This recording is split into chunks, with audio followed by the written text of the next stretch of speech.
So this video is just a short PSA on whether you can actually use a APS-C lens on a full frame camera. Just use the active stabilization. It'll just crop in just enough for you to actually be usable. Okay, so this is a Sigma 16mm on a A7 IV in a full frame with the active stabilization on. This is when it's off. So this is when it's off. You can see the vignette.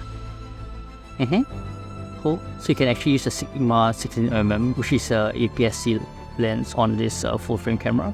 If you actually turn on the active stabilization, which is pretty cool. Because the active stabilization actually crops in, it gets rid of the vignette at the corner, like this. So this is without any cropping. You can see the vignette. Yep. If you actually leave it, it's fine, you know. But with active stabilization, it just crops in just nicely, which is cool.